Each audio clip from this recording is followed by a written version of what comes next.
The book of Revelation is about magnificent, great, necessary things. What we have in the book of Revelation, in a sense, is God pulling back the curtain between time and eternity and allowing us to see behind the curtain, to see things from a spiritual and heavenly perspective. And we're shown the nature of evil in the world. We see the devil, this great dragon and the beast, at work in the world, making the nations blind with materialism and drunk with sexual immorality. There's a real devil. And we have a vivid description of the church in the world, persecuted, suffering, martyred, tempted, despised by the world, the focus of demonic attack. That's what we read about in the book of Revelation.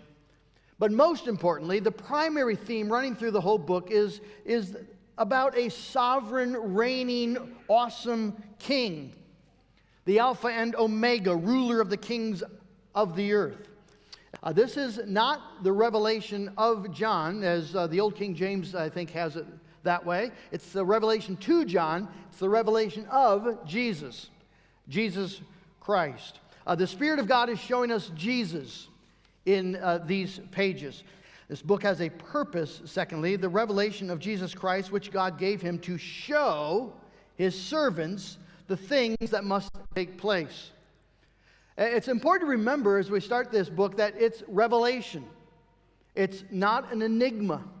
It doesn't need a secret code to unlock it. The Greek word for revelation, apocalypsis, it's in the verb form. It means to remove the veil to expose what's hidden. This is a pulling back of the veil so that we can see what formerly we could not see. This is a pulling back of the veil so that we can see King Jesus in his majestic glory, in his incredible, awesome reality, going about his ministry of destroying the devil and gathering his church until he makes everything new. Now that's wonderful encouragement because we so often fail to see things as they are. Jesus and the ways of God seem hidden to us. We look around us and what we see is a decaying culture, decaying at a rate faster than we would have imagined possible. We look around and see a world increasingly antagonistic to the church. We look and we see a church increasingly compromised and weakened by the world. It looks to our eyes so often like evil is actually winning. You look at Europe where there are churches everywhere. A testimony to a faith that was vibrant and strong 100 years ago and yet now is nearly completely gone. Things are not what they seem. And as we go through the book, we'll learn to read human history and the story of our lives, not by external appearances, not by how things seem, but according to the sovereign purposes of God. This is written to the church then and today.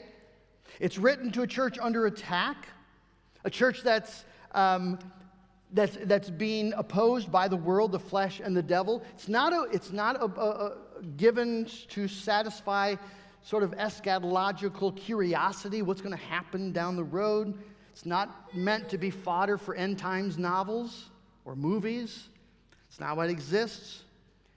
Please do not go read Left Behind or any of that stuff, to say, I'm going to really read up on this book and find what's going on. It's written to the church. Blessed, though, not only those who read it, but those who hear and keep what is written in it. There's a wonderful promise and a sober reminder, isn't there? This message from God to you, the church, carries an awesome weight and obligation. The final question as we study the book of Revelation isn't have we correctly interpreted it. The final question is, have we heard and are we applying it? I was looking through the notes of the Bible Study Fellowship, and they had some really good application questions about the book. Will we believe what is revealed here? Will we submit our maybe cynicism or our ignorance, whatever it is, and just believe what God reveals here? and believe it truly? Will we trust the uncertainties of our life to the one who holds our future and all things in his hand? Will we trust this King? Will we look past the chaos of this world and find security and peace and joy in the one who has accomplished victory over our sin and the devil? Now, this letter is meant to give us security and peace and joy as we look to Jesus. Dennis